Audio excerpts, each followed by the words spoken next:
I live right next to you. I've been to an event, which we're going to talk about because it was so cool. But I've never seen a Facebook ad. I've never seen a Google ad. You don't do launches. You don't do affiliate promotions. You don't have a sales team from what I asked you. So there's no call center where people are calling it. How are you selling memberships? Because I know that it's not inexpensive. I mean, if I'm not mistaken, it's up to $22,000 to join and become a Maverick. Yeah. But, you're not out hustling marketing, sales, and yet I've been to the events. It's tons of people are there. They're all members. I'm trying to put the pieces together. How do you market this? It's funny because, I am and was an internet digital marketer, and we don't do that much of it. I will ask for help if there's anyone listening that is a great digital marketer and wants to come on board and do some awesome stuff with us. Ping me. But no, it's like, to me, the way that it's been built is it's always been a nomination, invitation only kind of process, where I'm much more interested in organically bringing in the right people. Okay. And so it's from personal relationships, it's from members referring someone else in there, it's from them reading an article about us or seeing something somewhere and being like, oh, this is really intriguing, maybe I'll apply and find out. And we did have a salesperson at one point. I think we're gonna hire someone else again, but I always told them, you can't take a credit card. And he's like, what? I'm like, no, you can't take a credit card. And that was also part of the way that we ran sales, was like, hey, I'm so-and-so, I'm here to talk to you about the group and see if you're a fit for us and we're a fit for you. And don't worry, I can't take a credit card. Because I wanted to take that off of this idea, because they're talking to high-level entrepreneurs and they're like, okay, what are you selling me? What's the deal? And it's like, no, and it's a member-driven org where a lot of times, and we'll be updating the sales process now because we're actually ready to grow. Because the goal has always been 1,000 sons. Yeah. So now we're ready. There's about 100 who are active and 200 that are alumni, and it's like we're starting to invite back the alumni that really gel with this whole notion of global goals and making an impact in the world. And what does that look like? We're not just going off on a crazy adventure, but we're more than that. And there'll be some. So when you say alumni, so I know that there's a fee to join. Is that every year that gets renewed? Yeah. And when you're an alum, is it like a 1-year program? Like, how do you become an alumni? They dropped out. Okay. So they just, at some point, they didn't renew their membership. But it's so funny because they still identify, so many of them, with being Mavericks, and their best friends are Maverick members, and they're like really tight together. So there's something that we've done that's been really well. And for most of them, some of them are like a quick, I came to something not my cup of tea. Bye. Yeah. But that's okay. Yeah. That's okay too. That's the whole point of a community, right? It's not supposed to be for everybody. No, exactly. And I think you want to polarize people, and you want them to really love you. And I don't believe in them really hating you, but I believe in you want them to really, really love you. So it's like, this is what we stand for.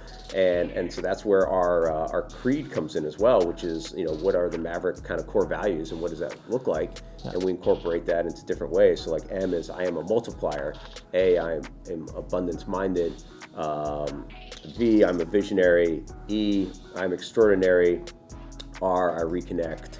Reimagine, rethink, and I is I'm impactful. C is I'm a co-creator, connector, catalyst, and K is kiss, kiss, bang, bang, which is kind of a fun thing.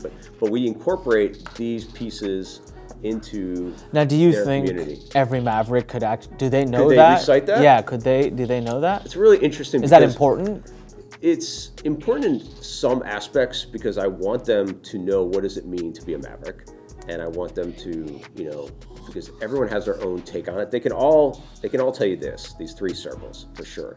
They can all share with you. It's about making more, growing more, giving more, and having more fun or whatever. And they'll probably say it in their own 3 words.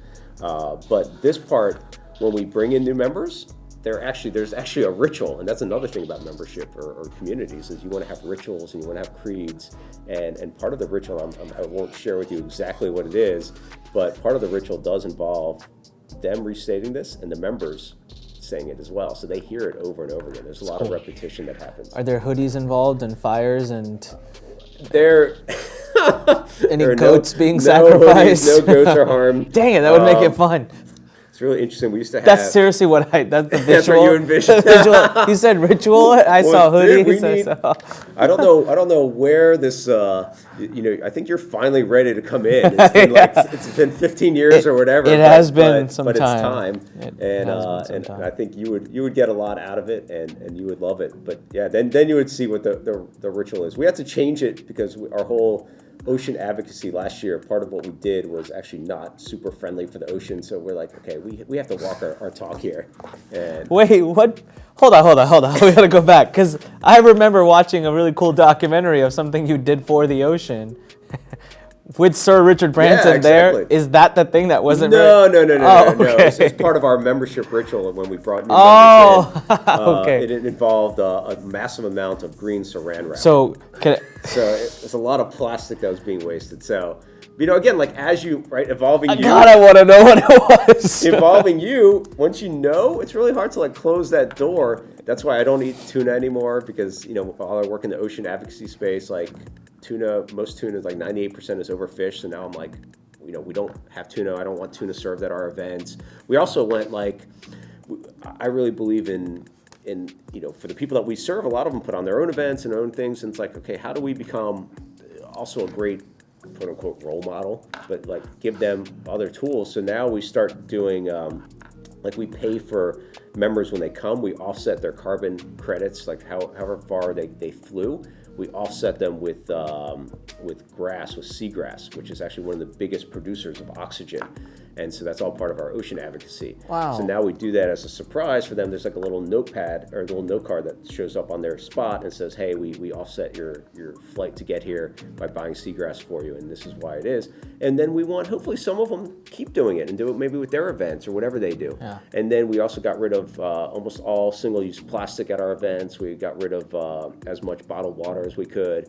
That's why I got my big green water bottle that's around, right? So, but it's as you know about these things. Just look over there. Joe's pointing to 4 bottles. But right, so I feel bad but right there's now. I'm not shaming. It's about okay now. You're not shaming, but I am ashamed. Well, good. So then maybe that becomes something that you change, and it becomes also something that you want to share with people because again, every ripple has these ongoing ripples, and that's what I care about is how do I make the biggest ripple of impact.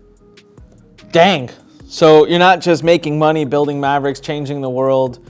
And so, it's funny because this whole segment started with how do you market, but I guess that's how you market. Because right now you're marketing, you're getting your vision, your mission, and there are people listening that are saying, man, I want to be a part of that. Yeah. I want to be a part of that. So what we look for is industry leaders, people who are at the top of their game, who have been successful and are asking, okay, what's next? So correct me if I'm wrong. For me, when I look at your marketing plan, this is what I had decided a while ago when I was, dissecting your marketing plan without asking you about it.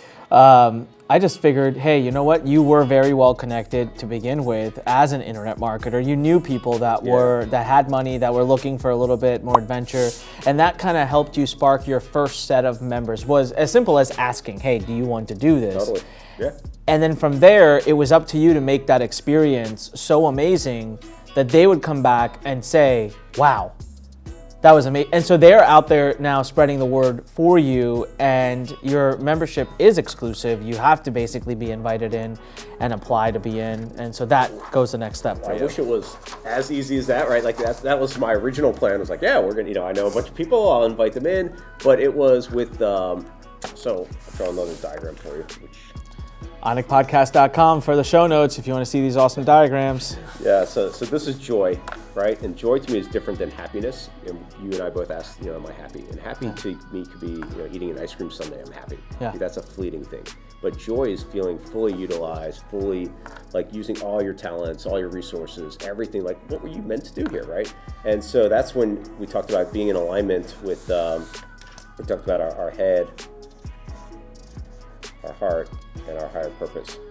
So to me, that's where joy is in this alignment. Then you also have this. Looks like a flower. This is pain. And pain is basically the universe bonking you on the head, telling you, no, that's not the right way. And when you're in alignment, the pain walls are a lot shorter, and you're kind of navigating up like this in a smoother way. When you're like this, losing money, health, whatever it is, like all these things are bonking you on the head repeatedly. And so when I originally said, yeah, okay, I know a bunch of people, I'm going to put on this event, it's going to be adventure, cool things, and charity elements, and business sessions, and that was really good, except for like we lost $35,000 on the first trip. I'm like, oh, that's all right, we'll make it up in volume, well, as the saying goes. But no, I said, whatever, it's an investment, it's a whole different kind of business, I'm willing to invest in it. And then when it got to $400,000, that was a big enough bunk on the head that I'm like, what the hell is going on here? Yeah. Or my wife said that. But it really, again, forced me to look at what did I really want to do, and my greatest joy was exactly what we're talking about here. So I wish it was just as easy as like, oh yeah, we got the right people and then they shared it, but it really, I had to get in alignment with what it is, and now the right people are in what we're doing, and now it's like, okay, now I'm ready to actually put the foot on the gas a little bit more and start inviting people in and bring them into our world. Thanks for listening to The Fighting Entrepreneur with your host, Anik Singhal.